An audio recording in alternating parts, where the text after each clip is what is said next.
Hello students. ये video का third part है। प्रीवियस वीडियो में मैंने आप लोगों को स्पीच बता दी थी जो नेल्सन मंडेला ने वहाँ पर डिलीवर की थी। अब वो आगे क्या कहते हैं, यहाँ पर ये कॉम्प्रिहेंसिव क्वेश्चंस हो चुके थे, ओरल कॉम्प्रिहेंशन चेक ये। तो इसमें जो हमने ऊपर पढ़ा था उसके हिसाब पर ये बेस्ड है क्वेश्चंस। अब नीचे इसका टेक्स्ट आएगा। A few moments later, we all lifted our eyes in awe as a spectacular array of South African jets, helicopters, and troops carriers rode in perfect formation over the Union buildings. अब क्या होता है कि कुछ क्षणों बाद जब Nelson Mandela speech दे लेते हैं तो कुछ क्षणों बाद we all lifted our eyes, हम सब ने अपनी आँखें क्या की, उठाई।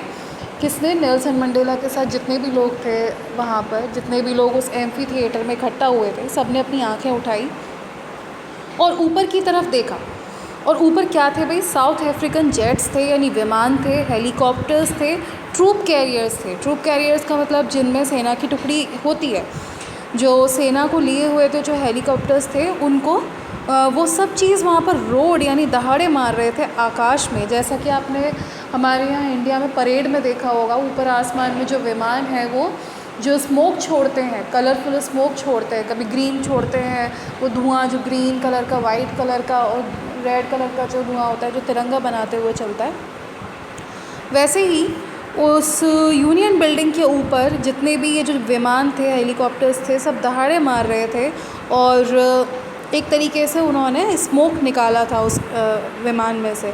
It was not only a display of pin point precision and military force, ये केवल एक ये नहीं दर्शाता था कि इस राष्ट्र की सुदृढ़ता, but a demonstration of the military's loyalty to democracy, लेकिन ये मिलिट्री की जो लॉयल्टी थी अपने देश के प्रति, उस डेमोक्रेसी के प्रति, उसका डेमोन्स्ट्रेशन था।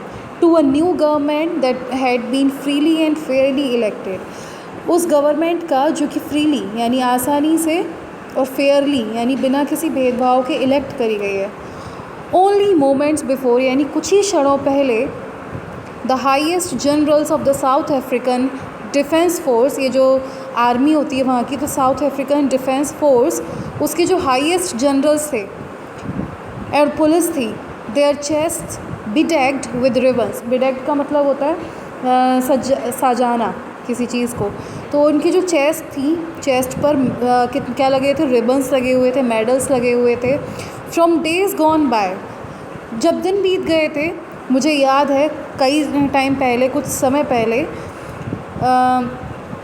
उन्होंने मुझे सैल्यूट किया था आज के ही दिन, लेकिन मुझे अच्छे से याद है कि कुछ समय पहले, मैं इस फैक्ट से ज़रा भी गुरेज नहीं करूँगा, I was not unmindful of the fact that not so many years before they would not have saluted but arrested, कि मुझे याद है कि आज से कुछ साल पहले इन्हीं लोगों ने मुझे सैल्यूट नहीं किया था, बल्कि मुझे क्या किया था? अरेस्ट किया था।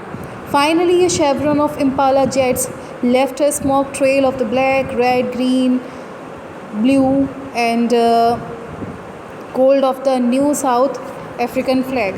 अब जो फाइनली इम्पाला जेट्स जो थे, उन्होंने एक स्मोक छोड़ते हुए ट्रेल यानी कि एक लंबी लाइन बनाई थी आकाश में, जैसे पतंग की जो पीछे की जो पूँछ होती है उसको ट्रेल कहते हैं, वैसे ही उन्होंने, विमानों ने, जितने भी जो हेलीकॉप्टर्स वगैरह थे, उन्होंने एक तरीके का धुआं छोड़ा। वो जो धुआं था वो किस किस कलर का था भाई? ब्लैक कलर का था, रेड कलर का था, ग्रीन, ब्लू, गोल्ड, ठीक है।